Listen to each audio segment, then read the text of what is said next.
Hi. Um, yeah, I'm driving. Sometimes I'm going for customers, but not often. It have to be a good reason. And the reason is this arcade machine. Now, the invitation came from Pinball Creative.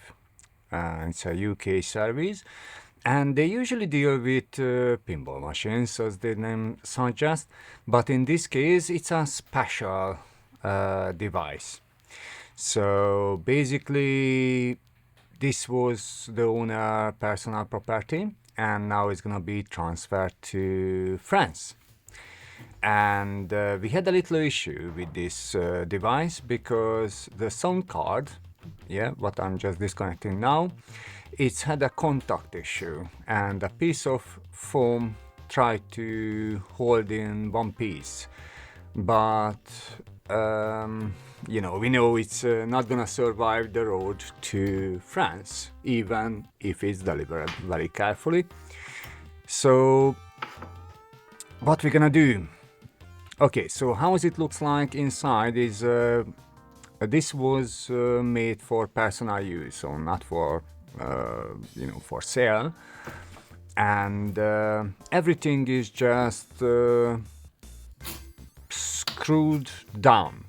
So basically, it's have a wood base, and they just use screw to hold on everything. It's like a normal PC without a case. All the components are there. So what we're gonna do first, because obviously the card is not really stable this way. First, we're gonna remove everything.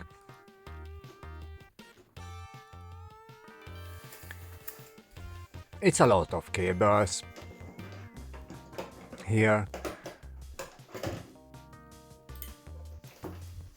Now you can see some fasteners on the top right corner that used to be holding the CRT monitor, but that was replaced for a normal TFT monitor after a while. This thing has ancient, yeah. So let's have a few mice on it. And basically, the original game has been removed at one point, and this PC has been installed, which is taking over the functions. But also, it's have additional boards. I'm gonna show some pictures of those. What they basically is communicating with the controllers. So the arcade buttons, joysticks, and also the lighting. And it's very funny actually, the power button, it's a very special one on the front. It's not directly connected, it's somehow going through. I don't really understand that part, but basically you have to press a little bit longer. So when you playing and you accidentally press it, it's not gonna shut down. You have a 5-second delay. It's very funny. Otherwise, it's commercialized parts only. The graphics card is a little bit older, ATI Sapphire. I think it was a Sapphire graphics card, but it has a unique cooling solution with this turbo fan. But they also added a little adjustment so you can change the fan speed manually. And basically it's hold on a region when it's not too noisy, but it's keep the graphics card in good shape. Look, this one is running for 10 years, so so far so good. Now, the only request was two things. One, obviously, we don't want to spend a lot of money on it. And the second one, we want to keep these things as original as it possible with this original build. So we try to change as less as possible, but making the sound card and the graphics card secured in the connection. Alright. Unfortunately, it's not much space inside an arcade box. But I was always curious what you can find inside and, how things shoveled inside. So, it's here now. About the video quality, I'm really sorry. So, I try to do the best in my shop. I have a nice setup. We spent quite a money on that one. But in this case, I'm just recording with my phone and my son's phone. Now, my phone is, I don't know, 7 years old, OnePlus 8 Pro. And my son's phone is a OnePlus 5. So, yeah, I don't want to even think about it. It's maybe 10 years old. So, the quality, I try to make it as nice as possible, but at least, we have something. Alright. Now that was an interesting connection. It's basically they wired everything, these controllers to the USB port, but not like with a normal USB connection. They just put together like, the speaker connection, which has 4 pins, so that one, and they use the black cables for all the connections, not like the red, white, green, black, which make it obvious which way you have to insert it. It's just black, black, black, black. They left a little mark with white label, so that one is identified the first pin. The owner who built this one, actually, he built it for himself, and he enjoyed for a while, but as I heard in the story, he had, reasons to sell it.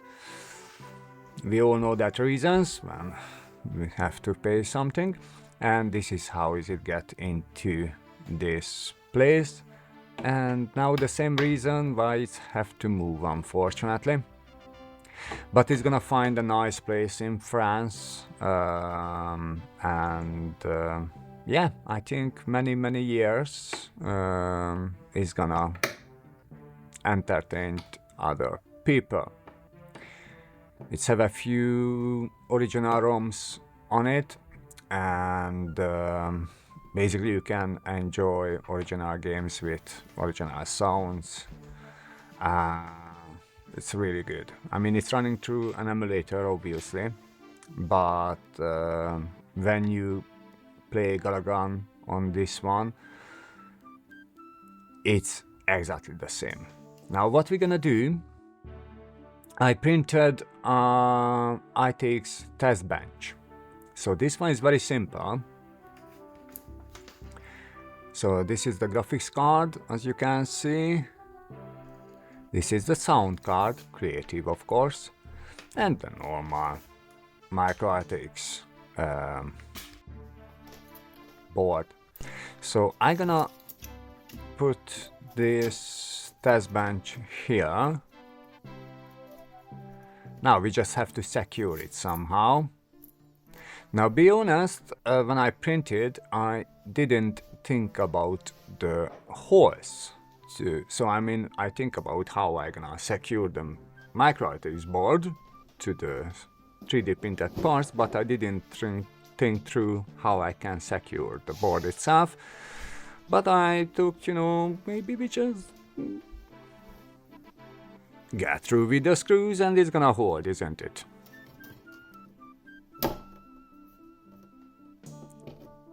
Isn't it? You just have to punch through on the first layer, and basically these are like screws made for wood, so once you get through on the first layer, you just have to use brute force, and yeah, it's gonna get through and it's gonna hold.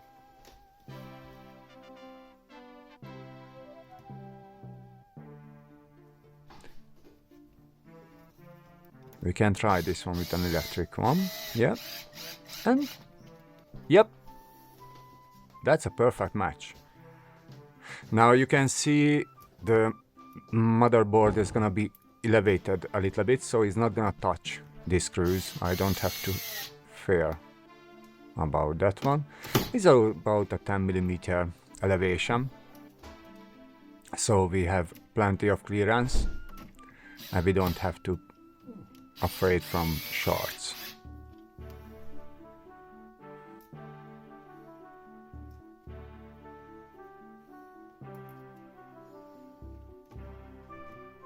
We especially wanted to work on the part where is the graphics card, because that one is the heaviest part of the equipment.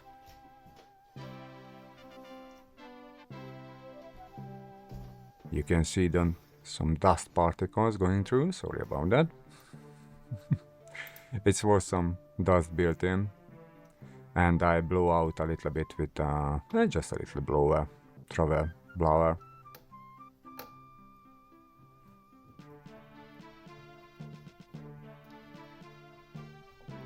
But dust has these nasty things when they just lurking around, isn't it? Whenever you move, they just start flying again.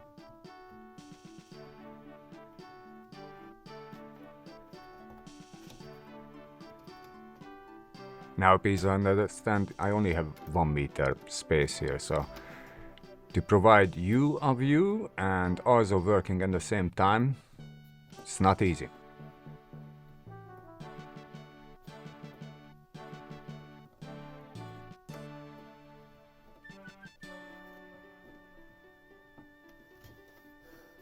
Okay.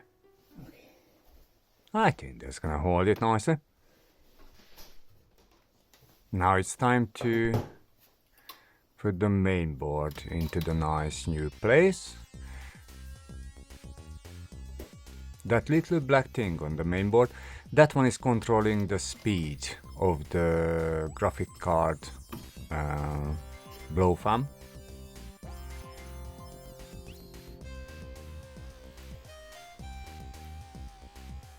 Sorry, it's a little jump cut, but basically I'm using this kind of screws to hold into the plastic. These plastic screws. I reused some of the old screws, and also I bring some of them which we used in TV repair, because unfortunately not all the TV can be repaired, but we harvest everything what we can, and one of them is the screws.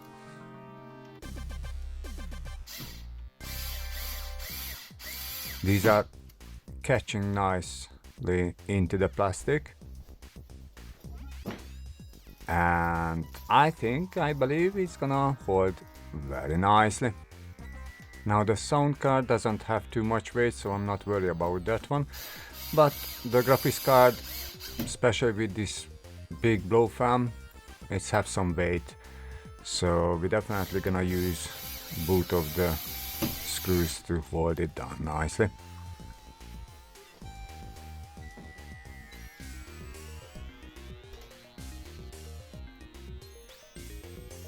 Yep, looks solid.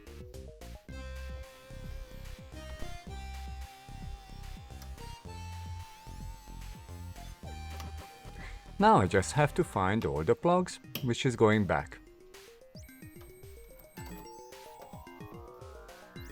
Normal ATX, 24-pin connection, SATA connection,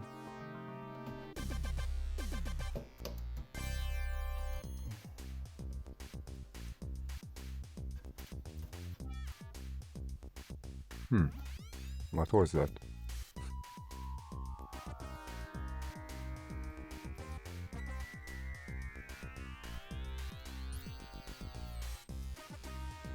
Some handmade label.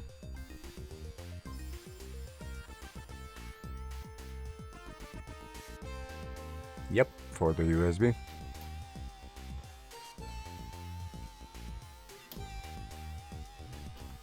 For the CPU.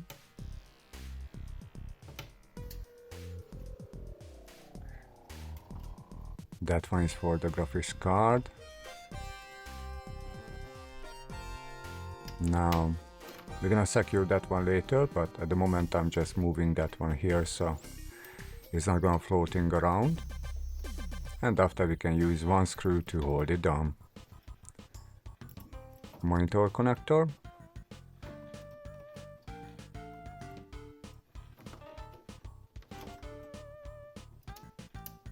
It says two DVI connector, but one of them is analog, the other one is digital, so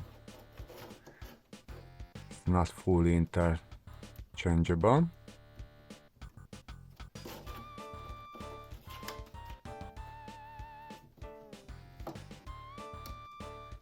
A PS2 keyboard connection.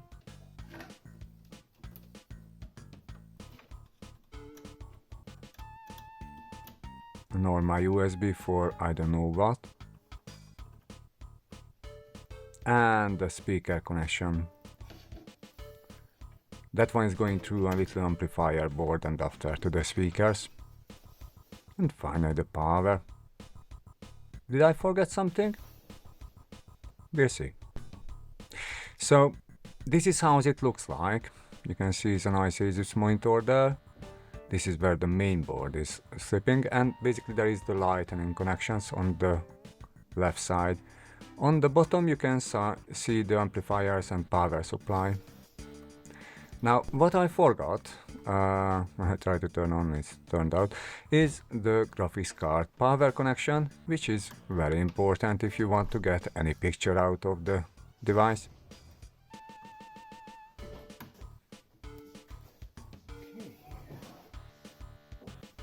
Alright, I think it's gonna be ready for the delivery. Now this is the little controller what I told you about. I think this is for the lighting. Maybe somebody has know more of these things like me. I have no idea. But it's here, it's interesting. The only thing is left now to make a backup, because the original games and the original software is on the hard drive and it's 10 years old at least, so we're gonna copy everything to make a backup, and in case of some failure then we can restore everything to an SSD drive for next time. Alright, the machine is ready for delivery. Also, while I was here, I got an interesting demonstration on another arcade machine from the 1930s, where you actually can play with a penny and get some cigarettes exchange if you are lucky. If you're interested, check out the video. Alright, see you next time. Bye bye.